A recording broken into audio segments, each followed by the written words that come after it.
to the B, it's M.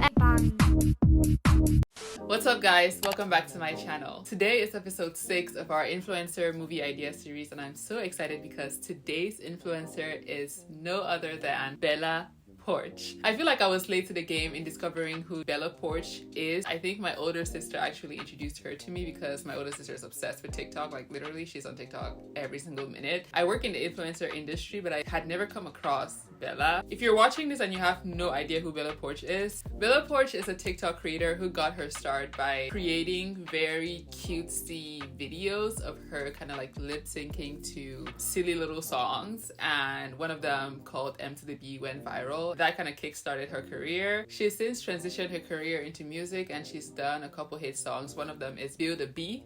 This ain't build a, oh yeah, you don't get to pick and choose.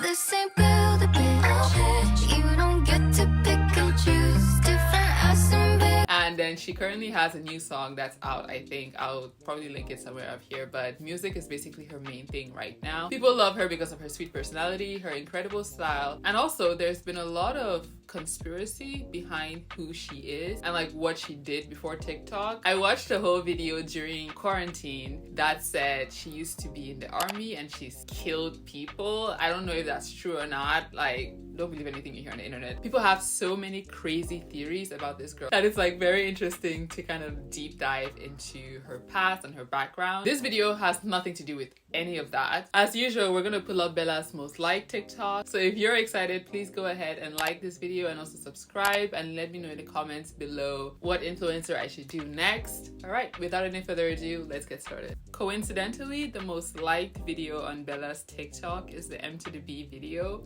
So I think it's just appropriate to just go with that. It's her brand, it's how she got started. It's M to the B, it's M to the B, it's M to the B, it's M to the B. Bang.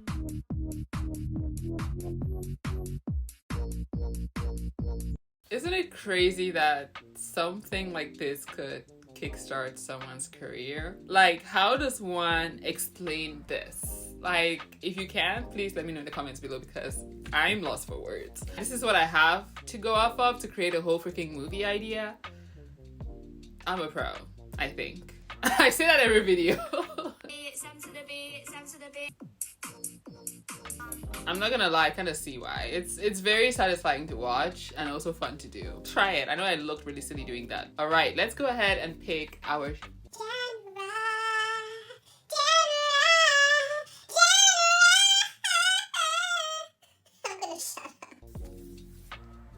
Let's see what we got. What is it? Comedy. Okay, I have to be funny. I'm not the best at comedy, even though I love watching comedies. All right, I got my trusty iPad and my Apple Pencil. Set 10 minutes on the clock. 10 minutes, starting now.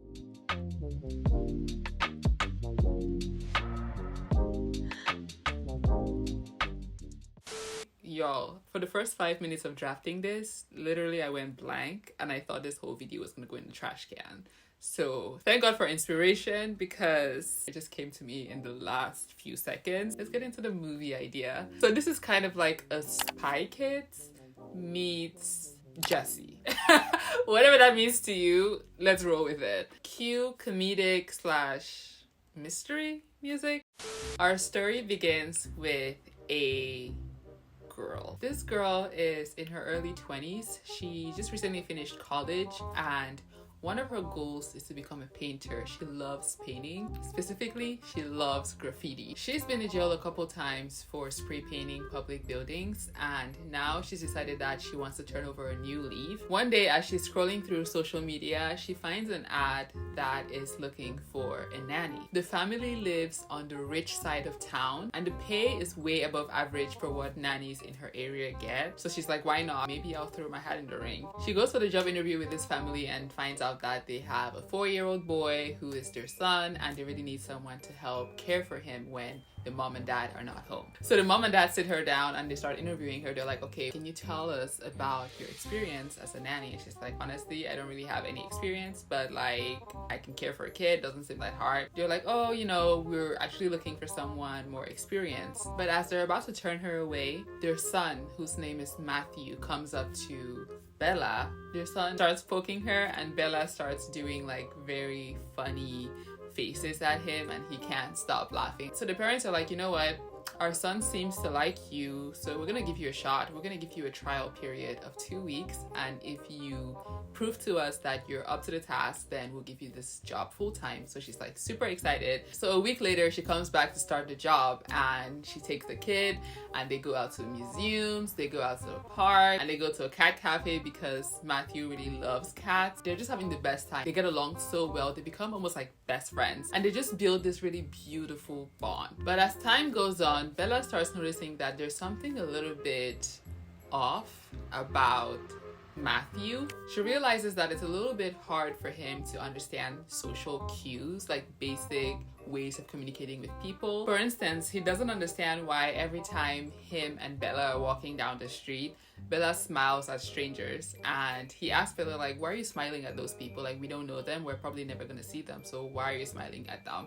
And Bella tries to explain it to him like, oh, you know, it's just common courtesy, it's a nice thing to do. And he's like, nope, I don't get it, it's weird. So Bella decides that she's going to talk to his parents about this and see if they know what's really going on with him. And the parents are like, no, you know, he's kind of odd, but like he's young, you know, he's gonna grow out of it. And Bella's like, okay, you know, you guys are the parents, it's your responsibility. If you guys don't want to like take him to a doctor, that's completely up to you. As time goes on, Bella also realizes that Matthew is very emotional. Something like talking to him without looking at him would like send him into this spiral where he would cry. One day they go out to an ice cream shop, you know, one of those stores where you can go serve yourself ice cream, kind of like a Sweet Frog. As Matthew is waiting in line, another kid kind of like cuts in front of him and goes to the ice cream. So Matthew starts just like crying. So to kind of cheer him up, Bella is like, okay, typically this has worked in the past, I'm just gonna like do my funny faces. She starts doing her funny faces to him in public, and people are like, oh my god, this girl is so weird. One of the patrons behind her pulls out her phone and like records everything that she's doing and like puts it on the internet. Bella drops off Matthew and then she decides to go home, and when she gets home she sees that her phone is blowing up and she's like, okay, what the hell's going on? So she opens it up and she sees that the video the woman posted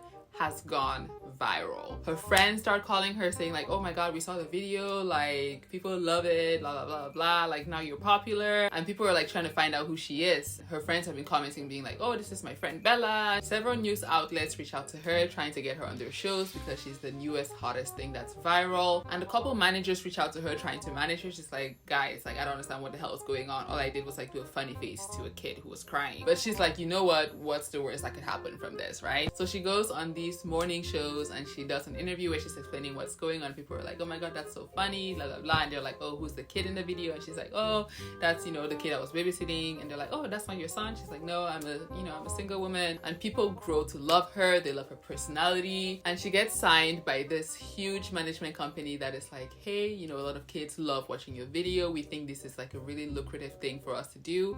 What do you think about going on tour and doing your silly faces? We're gonna have a whole band behind you playing some songs, and all you have to do is like do your faces on like a big screen. Like people are gonna love it. Kids are gonna convince their parents to pay to come to it. What do you think about that? She's like, okay, that seems kind of weird, but you know, if it's money, it's money. I'm gonna do it. So she ends up quitting her job and leaving Matthew to go on this tour. Matthew, of course, is devastated by this, but what can he do, right? So Bella starts going on tour, and she realizes that the company is not really treating her that well. Like she's going on tour almost every single day and she doesn't have any time to herself. She kind of loses who she is because she's just on 24/7 trying to perform to like millions of little kids. So she keeps doing this, and 1 year passes, 2 years pass, 3 years, 4 years, 5 years. She becomes like the leading person in kid entertainment. And during that time, of course, Matthew is growing up as well. So 7 years later, Bella is still pretty relevant. We revisit Matthew and we see that he's now 13 years old, and he sees Bella come up on the news. His mom is like, oh my god, look at Bella, your old nanny. Like, I wonder what she's up to right now. This kind of sparks Matthew's curiosity, so he decides to go look her up on YouTube. And as he's watching all her videos, he sees that something kind of feels off about them. The Bella he's seeing on the internet is not the Bella that he used to know, and he feels like something is definitely wrong. So he starts analyzing every single video and sees that in every video, Bella says 2 letters, M and B. M to the B. I'm not gonna laugh about that, okay? This is very serious. M to the B. He starts putting things together and he realizes that Bella is trying to send out a secret message. M is Matthew's name, and Matthew's last name is Benson. So all of these videos are trying to reach him to tell him something. He comes up with this theory that Bella is being forced to make these videos and she has probably no control over her hours and like how she's being treated, and there's no way out for her. And because this was his nanny who kind of stuck by him throughout every single thing, he thinks he has to put in some effort towards finding her and setting her free. So he decides that he's going to put the clues together and try to find out where Bella is and try to rescue her. So he recruits a few kids who also grew up on Bella's videos and tries to get them to band together to go on this mission to find Bella and rescue her. And that's the end. Thank you guys so much for watching. Let me know your thoughts of this entire story. To be honest with you, like I said, I struggled with this one. Again, if you haven't already, please like and subscribe, and let me know in the comments below what influencer I should do next. Thank you so much for watching, and I hope you continue to be brave enough to live a creative life. Bye!